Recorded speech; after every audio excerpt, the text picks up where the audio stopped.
ASICS didn't think this update was enough to be a version 2.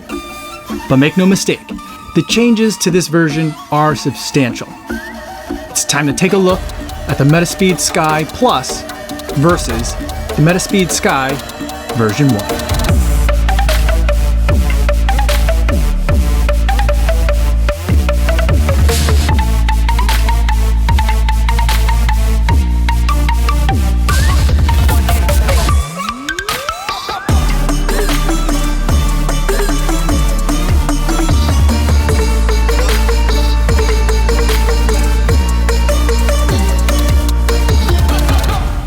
4 times 9-minute intervals at threshold pace with 90-second recoveries for my midweek workouts. And I felt like this would be a really great way to put these two shoes head to head at a threshold effort battle. Now, before I give you my thoughts on these two shoes and what are the differences between them, I do want to go over some disclosures. ASICS has provided both of these shoes for me for the purpose of review, and I've done a lot of projects with ASICS in the past, and I'll be doing a lot more work with ASICS this summer coming up. So there's plenty of opportunity for bias. So please take that into consideration when weighing in the opinions that I provide in this video. But ASICS doesn't know that I'm making this video, and they're not paying me to make this video, and they're not going to get a chance to preview any of my footage or my thoughts before you guys get a chance to see this video on YouTube. So with that disclosure out of the way, let's talk about the ASICS Metaspeed Sky Plus versus the ASICS Metaspeed Sky version 1. First, let's go over some of the specs and what are the changes from year to year. Now, in terms of stack height, we have the exact same stack height and heel drop in both of these shoes, 39 millimeters in the heel with a 5 millimeter drop, giving us 34 millimeters of stack height in the forefoot. And in both of these shoes, we have the same FF Turbo, which is ASICS Premier Racing Foam. It's their lightest and their most resilient foam. There's also a carbon plate in each of these shoes. But even though all those statistics are the same, there are some very substantial differences. One of the things that's changed this year is that the Metaspeed Sky Plus has a change in position of the carbon fiber plate. So last year in version 1, the carbon fiber plate was a little bit more angled downward, in addition to having that kind of scoop that we're used to seeing in carbon fiber plates. This year, they've kind of straightened it out and moved it up higher, so that way when your foot hits the ground, you get more of that foam to work with and push off against. There's also 4% more foam in this shoe in its entirety, even though the stack heights are the same. And where that's going is in the different shape that they have in the forefoot here. There is a less dramatic rocker, so the shoe kind of stays flat for longer and then it curls up a little bit more aggressively.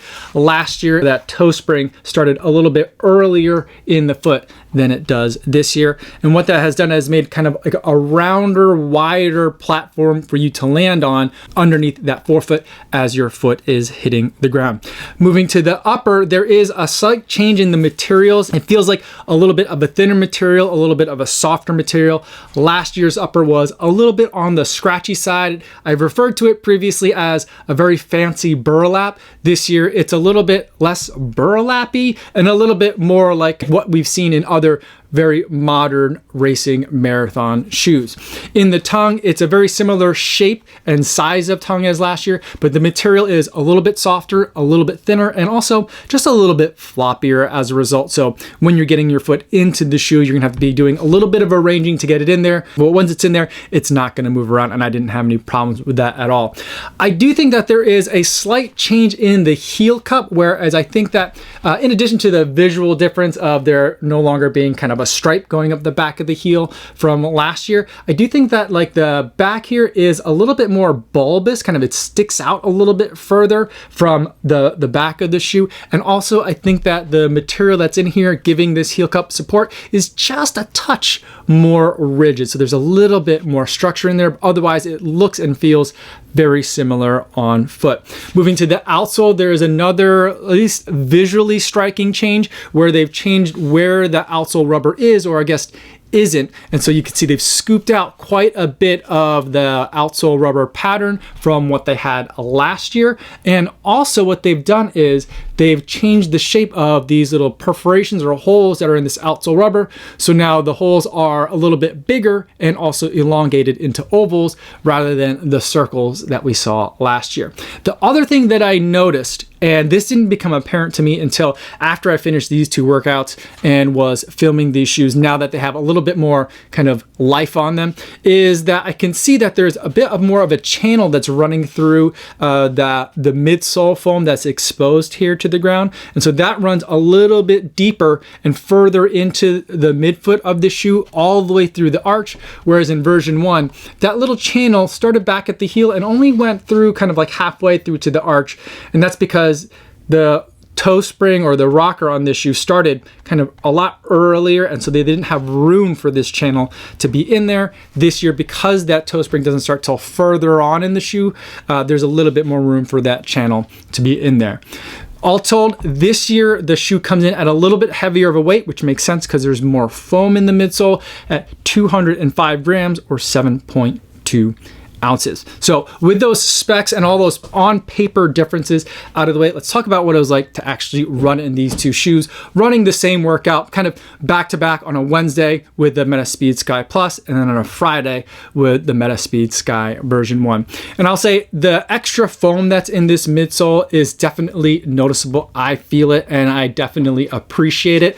It feels like I'm landing on a much wider kind of like target down here, and there's just much more for me to land on. So I feel like the shoe is a little bit softer and a little bit more stable as well. And I think not only is it because I think that the footprint of the shoe is just a little bit wider, I think that that width stays with it a little bit longer because that toe spring isn't so aggressive from the back. It stays flat longer, and then curls up. So the effective kind of like landing zone for me is much bigger here in the Metaspeed Sky Plus than it was in the Metaspeed Sky version 1, where it was maybe a little bit narrower of a band that I can land on before the shoe really started to curl up into that toe spring. One thing that I definitely noticed is just how noticeable that rocker or that toe spring was. It felt like it made me want to land a little bit more midfoot than forefoot, like how I would kind of prefer to land.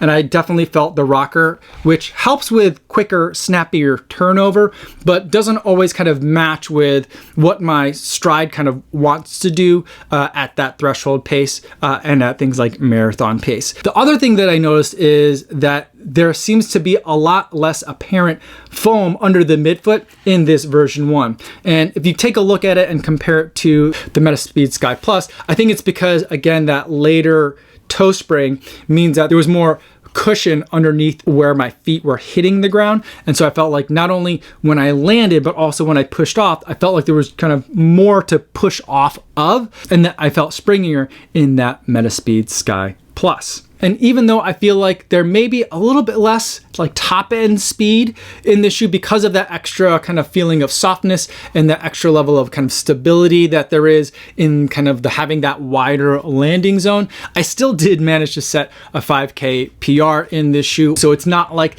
this shoe can't go quickly. As far as room in the forefoot, I would have loved to have been able to say that all the toe crunching problems that existed in version 1 were completely resolved here in this plus version. I do think that there's a little bit more volume in this shoe than in the version 1, but in terms of like there being more room for that pinky toe, which is always kind of like the problem toe for me in not only this shoe, but in pretty much all the super shoes that are out there, it's not that huge of a difference. Maybe there's a little bit more room. Maybe it's a placebo effect. I'm not really sure. When I'm even looking at just the version 1 versus an earlier version of the version 1, I also am like certain that this later version of the version 1 has just a little bit more room for that pinky toe than kind of the launch version of the version 1. Even though I've talked to ASICS about it and they swear there's no difference between those two shoes, I still feel like there's just a tiny bit more. Maybe it's just wishful thinking, but I feel like there's a tiny bit more room going from like the initial launch, this Tokyo colorway, to this later version that just came out a little while ago, to the next version, the Metaspeed Sky Plus. I'm not sure what it is. It just feels like it's ever so slightly better each time, but again, that just might all be in my head. So to tie it back to the question that I posed initially in the beginning of the video of, is this a plus or is this a version 2? I guess really all it is semantics in terms of what really do you want to call this. I asked ASICS specifically, why did they not call this a 2? Because it seems like there are a lot of changes, and their response was, the design team really didn't think that there was enough changes there to really make it a version 2, so they decided they would feel more comfortable calling it a plus. So that's kind of what we have. And just to kind of compare it to some other shoes in the industry, I mean, this shoe I think has improvements for runners that like the kind of things that I like. I think that that's an improvement in the shoe for marathon running and threshold workouts. And I certainly think that there's more changes to this Metaspeed Sky Plus than there were in shoes like the Endorphin Pro going from version 1 to version 2, or in the Vaporfly Next Percent going from version 1 to version 2, where even Nike itself in its ad copy on their website says, the difference is that it has a more comfortable upper. So an upper update, and they called that a Next Percent version 2. So it definitely has more improvements than those two version 2s in air quotes. But I think that there's other shoes that have gone through really substantial changes from version 1 to version 2 that are way more than the changes we've seen in the Metaspeed Sky. So you've got stuff like the RC Elite going from version 1 to version 2, almost like completely different shoes. The Hyperion Elite 1 to the Hyperion Elite 2, different foams, different shape, different uppers. Like everything about the shoe was completely different.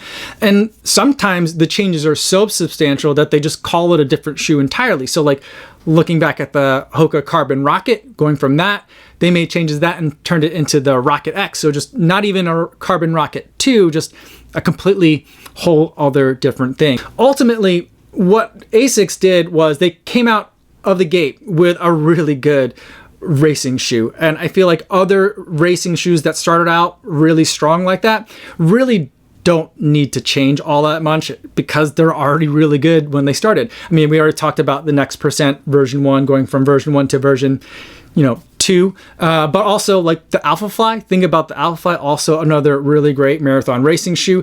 That shoe, we saw that before the pandemic started. So it's older than the pandemic, and we're still on version 1. Now, I know that version 2, we're starting to see leaks. We're starting to see athletes running in some prototypes of what the next Alphafly is going to be. So I think we're going to see one hopefully this year in 2022. But for a long time, we've been on just that one with no changes whatsoever. And in the Adios Pro, now that one kind of had a lot of changes in terms of what the sculpting of that midsole foam looked like, but in terms of having the Light Strike Pro, the positioning of the energy rods, and having a very similar upper going from version 1 to version 2, not a lot of changes.